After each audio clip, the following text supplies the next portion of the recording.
You need even more proof that you can retire, that people aren't running out of money in retirement. All right, so for decades now, we've been hearing about the baby boomers who have all the money. They're going to retire, start pulling their money out. That's going to devastate stocks.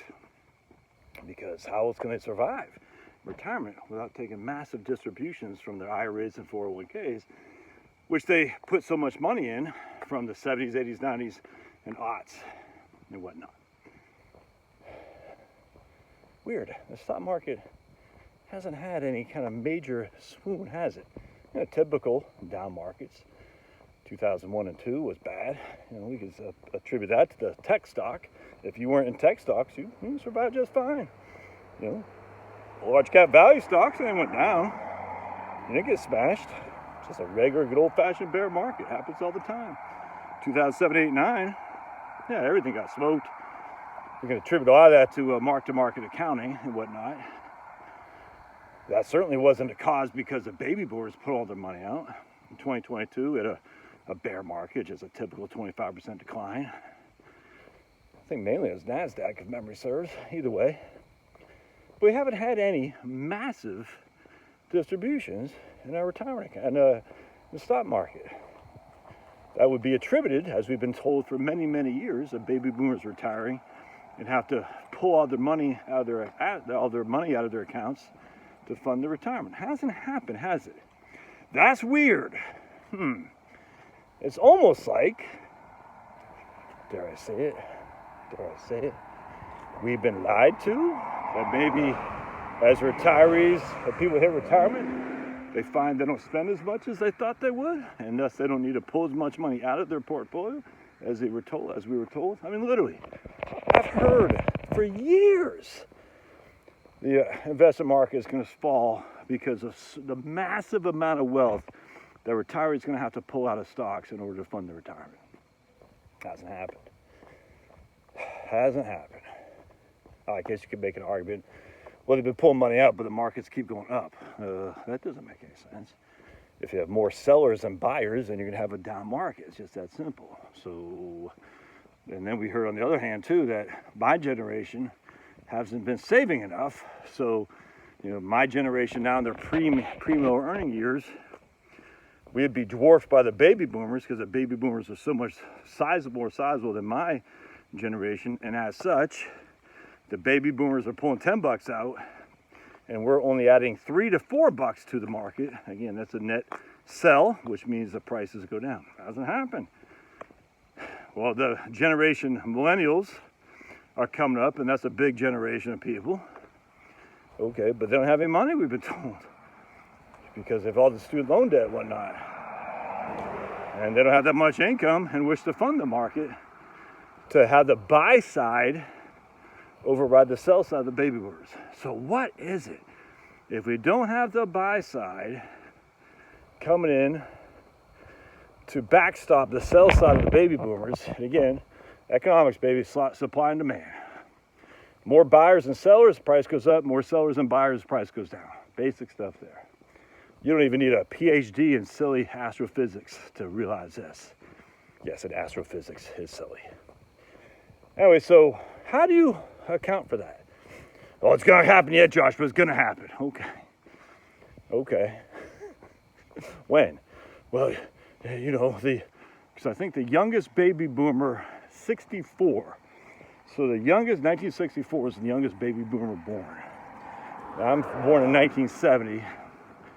So basically 60 years old right now is the youngest baby boomer.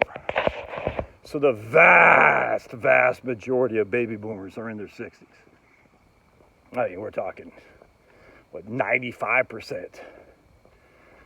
The vast majority of baby boomers are in their 60s. And I don't have the stats to back this up, but I can almost guarantee the vast majority of baby boomers are also retired. So, if basically the baby boomers are retired, the baby boomers have all the money, the baby boomers need to fund their retirement with their accounts, the money they've saved, Everybody else underneath the baby boomers, generation, I think I'm Generation X, millennials, whatnot, they don't have enough going into the market to replace the selling of the baby boomers. How then can the markets continue on this trajectory of going up into the east, up to the northeast, which means but a positive direction? How can that be? Well, obviously the baby boomers aren't selling like people had thought. Why aren't they selling like people had thought? That's kind of weird. I should have actually wrote about this in my book. It just hit me when I was taking a shower. Because like, oh man, that's such an obvious right there. Another obvious reason why everyone can retire. Not everyone, and you might not be able to, I don't know. That's why you do financial planning. And that's why you talk to your old buddy Josh and say, look, can I do this? Anyway, the problem is that we've been told for decades that this was going to happen. Hasn't come to fruition. It's kind of like the population bomb people. There's too many people. We're going to run out of food. Kind of like the climate change people. We're going to run out of oil. CO2 is going to, we're all going to die. The sea levels. I mean, it's just lies after lies after lies. No different. The boogeyman's going to come blow us all up. The boogeyman from the Middle East. Lies after lies after lies. It never matriculates. I think that's the word I'm looking for. Matriculates, that's like a fancy sounding word. I'm not sure if that's the right word where it comes to fruition. Never happens. Could it happen? Sure. I don't know. You don't know. It's just odd to me that everyone and their mom have been saying the baby boomers retiring will lead to a massive sell-off in stocks, going to hurt the market, and it will never be the same. And it hasn't happened. And the only reason you can say that is that because of the baby boomers have found out they don't need as much money as what they've been told to retire. And again, like I talked about in my book, Relax and Retire, you just look at the data, dude.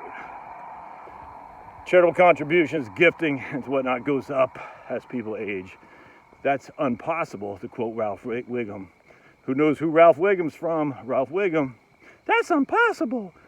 You know, talking to Principal Skinner when Ralph Wiggum was doing a spelling contest, spelling bee. Anyway, so that's impossible. So how can that be? Are people who do these researchers, are they stupid? Are they ignorant? Means they don't know? Oh, you're a well-credentialed academic. You'd think you would be ignorant. Are they lying? Man, I don't know. Or maybe they just haven't done the research and they are truly ignorant about retirement planning. I'll let you be the judge. All right, we'll be going live here in about 40 minutes or so. I got the whiteboard out. I want to talk taxes because taxes are fun. All right. Love your thoughts. Don't forget to subscribe to the email list down below. Don't forget to subscribe to my other YouTube channel, just Josh Scanlon, and we'll see you later. God bless.